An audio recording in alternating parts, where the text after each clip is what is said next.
अस्सलामु अलैकुम व रहमतुल्लाहि व बरकातुहू। औज़ु बिल्लाहि मिनश शैतानिर रजीम। बिस्मिल्लाहिर रहमानिर रहीम।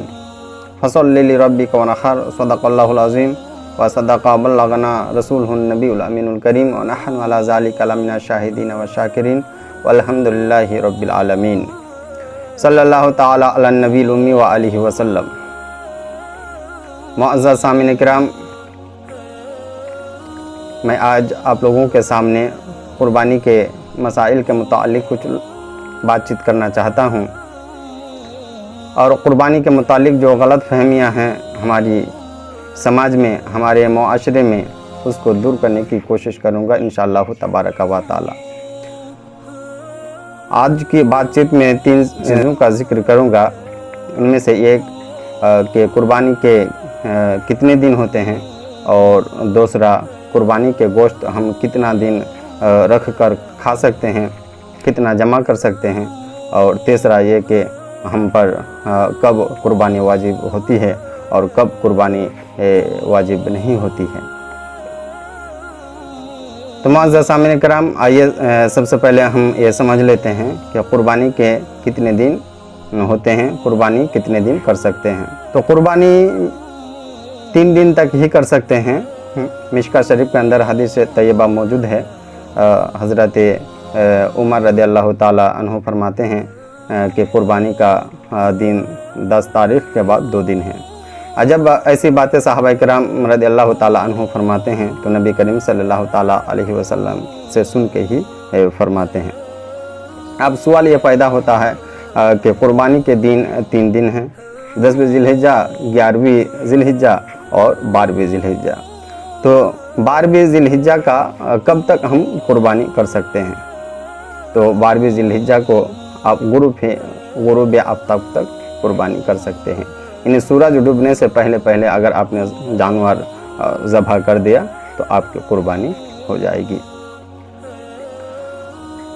अब दूसरा ये कि कुर्बानी का गोश्त हम कब तक खा सकते हैं। तो कुर्बानी का गोश्त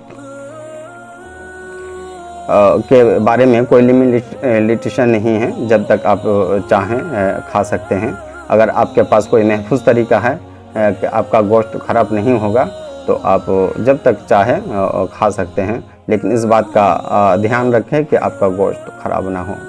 बाज़ औक़ात ऐसा होता है कि बहुत लोग जो है गोश्त बहुत ज़्यादा रख लेते हैं और बाद में उसको फेंकते हैं, तो वो गोश्त ना आपके पेट में गया ना किसी और के पेट में गया, और ये मुनासिब नहीं है, क़तअन गैर मुनासिब है। आइए हम समझते हैं कि कुर्बानी के कितने दिन होते हैं। कुर्बानी के 3 दिन होते हैं, 10वीं ज़िलहिज्जा, 11वीं ज़िलहिज्जा और 12वीं ज़िलहिज्जा। उन 3 दिनों में कभी भी आप जानवर ज़बह करेंगे कुर्बानी की नियत से, कुर्बानी हो जाएगी, लेकिन पहला दिन अफजल है।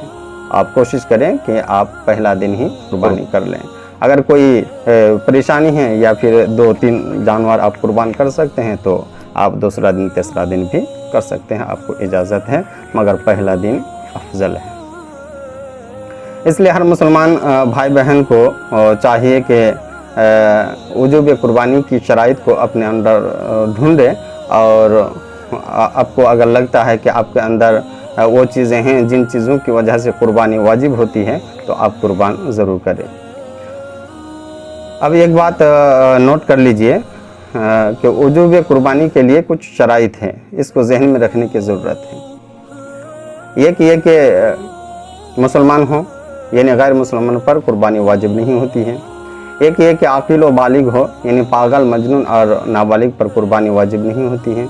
एक और तीसरा ये कि वो मुकीम हो, यानी अपने घर में, अपने शहर में रहता हो, मुसाफिर न हो, इसलिए कि मुसाफिर पर भी कुर्बानी वाजिब नहीं होती है। और चौथा ये कि वो माली के निसाब हो। अब माली के निसाब को समझने की ज़रूरत है। माली के निसाब का मसला क्या है? तो माली के निसाब हम उनको कहेंगे जिनके पास 7.5 तोला सोना या फिर उसकी कीमत के बराबर रुपया हो, या 52.5 तोला चांदी या उसकी कीमत के बराबर आपके पास रुपया हो, तो आप माली के निसाब हैं। तो 52.5 तोला चांदी के हिसाब से इस ज़माने में, इस दौर में, इस वक्त जो है अक्सर लोगों पर कुर्बानी वाजिब हो जाती है। तो इस बारे में भी इंशाअल्लाह तबारक व तआला बात करेंगे कि हम कैसे समझेंगे और आसान तरीका क्या है समझने का। और मेरे पास अगर रुपया कम है तो और चीज़ है, कोई दूसरी चीज़ है, सोना है, चांदी है, और भी कोई हमारी मिल्कियत में कोई कीमती सामान है जो ज़रूरियत असलिया के अलावा है, तो उसको हम कैसे काउंटिंग करेंगे। उससे पहले मैं एक बात बताना चाहता हूँ कि हमारे मुआशरे में गलत रवाज है कि उम्मन लोग जो है एक जानवर लाते हैं जो घर का गार्जियन होते हैं या फिर बड़ा भाई होता है, वो एक बकरा लाते हैं और सब की तरफ मंसूब करके उसको ज़बह कर देते हैं। और जो लोग बाप के साथ में हैं या फिर भाई के साथ में हैं, वो लोग ये समझ लेते हैं कि हम लोगों की तरफ से एक बकरा ज़बह हो गया है, हम लोगों की कुर्बानी हो गई है, इसलिए हम लोगों को अलग से कुर्बान करने की ज़रूरत नहीं होती है। ये गलत बात है। पहली बात तो यह है कि एक बकरा में दो लोग शरीक नहीं हो सकते। अब जब आपने तमाम लोगों को शरीक कर दिया तो आपकी कुर्बानी बेकार हो गई, ना आपके नाम से हुई, ना जिन लोगों की तरफ आपने मंसूब किया उन लोगों की तरफ से हुई, किसी की तरफ से भी कुर्बानी नहीं हुई। तो आप इस बात का ख्याल रखें कि जिस पर कुर्बानी वाजिब होती है उस पर कुर्बानी करना वाजिब है। और अगर घर के 4 लोग हैं तो बाप के ऊपर भी कुर्बानी वाजिब हो सकती है, बेटा के ऊपर भी कुर्बानी वाजिब हो सकती है, आपकी बीबी के ऊपर भी कुर्बानी वाजिब हो सकती है, आपकी बेटी के ऊपर भी कुर्बानी वाजिब हो सकती है।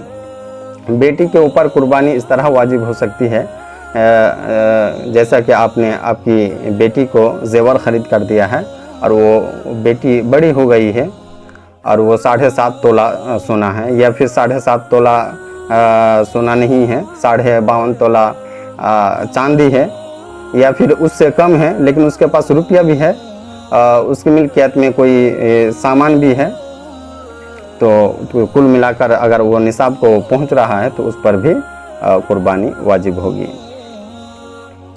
मुअज़्ज़ज़ सामईन इकराम, और एक गलत फहमी है, लोग जो है कुर्बानी को एक सर्कल सिस्टम बना लिया है, यानी हर साल कुर्बानी को राउंड कराता है कि गुज़श्ता साल नाना जी के नाम से हुआ था, उससे पहले दादाजी के नाम से हुआ था, इस बार अब्बू की तरफ से होना चाहिए, उसके बाद फिर अपनी बीबी की तरफ से होना चाहिए।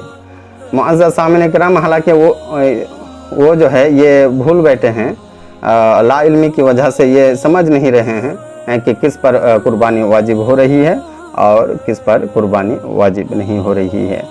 जो मालिक के निसाब होगा उस पर कुर्बानी वाजिब हो रही है। तो आप बकरा ख़रीद कर लाते हैं और आप मालिक के निसाब हैं और आप दूसरों की तरफ से कुर्बान कर देते हैं, और आपके ऊपर जो वाजिब है आप उसको तर्क कर देते हैं और हर साल इस तरह आप गुनाहगार बनते हैं। मैं ये नहीं कहता हूँ कि आप अपने दादा दादी, नाना नानी, वालिदैन के नाम से कुर्बानी ना कीजिए, उनकी तरफ से कुर्बानी ना कीजिए, मैं कतअन ये हरगिज़ नहीं कहता हूँ, लेकिन आप अपने लिए, खुद के लिए, जो खुद के ऊपर जो वाजिब है, हर साल एक जानवर अपनी तरफ से अपने नाम से कुर्बान ज़रूर कीजिए। उसके बाद आप अपने रिश्तेदारों के लिए 2, 4, 10 जो भी जानवर ख़रीदना चाहते हैं वो जानवर ख़रीद कर जो है आप उनकी तरफ से भी कुर्बानी कर सकते हैं, लेकिन अपने ऊपर जो वाजिब है पहले एक बकरा अपने लिए ज़बह करना होगा हर साल। मुअज़्ज़ज़ सामईन इकराम, तो हम कुर्बानी को इस तरह से हम अगर देखेंगे और करेंगे तो हम गलत फहमी में मुब्तला नहीं रहेंगे। अब मैं ये एक बात अर्ज़ किया था कि आसान तरीका क्या है कुर्बानी वाजिब ये पता लगाने का कि हम पर कुर्बानी वाजिब है या नहीं है। तो उसके लिए आपको थोड़ी सी ज़हमत उठानी पड़ेगी। घर का हर फर्द, हर लोग, घर में जितने भी लोग रहते हों, चाहे बाप हो, बेटा हो, बेटी हो या बीवी हो, हर कोई अलग अलग कागज़ कलम ले लें और बैठ जाएं, और बैठने के बाद जो है अपने तमाम चीज़ों को जो आपकी मिल्कियत में है, आपके कब्ज़े में है, सारी चीज़ों को जो है काउंट कीजिए, गिनिए और गिन कर लिखें कि मेरे पास सोना कितना है, मेरे पास चांदी कितना है, मेरे पास रुपया कितना है, ज़रूरियत असलिया के अलावा क्या क्या सामान है, ज़रूरियत असलिया के अलावा सामान का मतलब होता है कि एक आदमी को रहने के लिए, इंसान को रहने के लिए घर की ज़रूरत होती है, सवारी की ज़रूरत होती है, खेती बाड़ी की ज़रूरत होती है।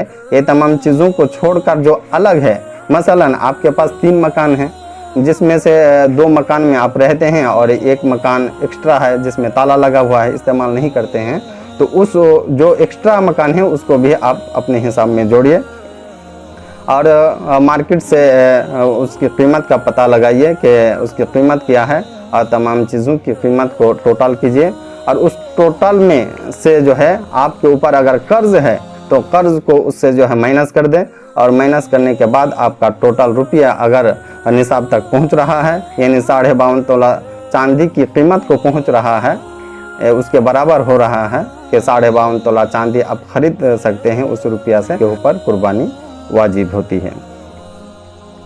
तो मुअज़्ज़ज़ सामईन किराम, मैं उम्मीद करता हूँ कि मैं आपको अच्छी तरह समझा पाया हूँ और आप अच्छी तरह समझे हैं और इंशाअल्लाह तबारक व तआला मुझे उम्मीद है कि आप उस पर अमल करेंगे और इस बात को और लोगों तक पहुँचाएँगे। मुअज़्ज़ज़ सामईन किराम, अगर आपको लगता है कि हमारा वीडियो आपके लिए फ़ायदेमंद है और आपकी सोच में, लोगों की सोच में तब्दीली ला सकती है, तो हमारे चैनल को लाइक, सब्सक्राइब और शेयर ज़रूर करें।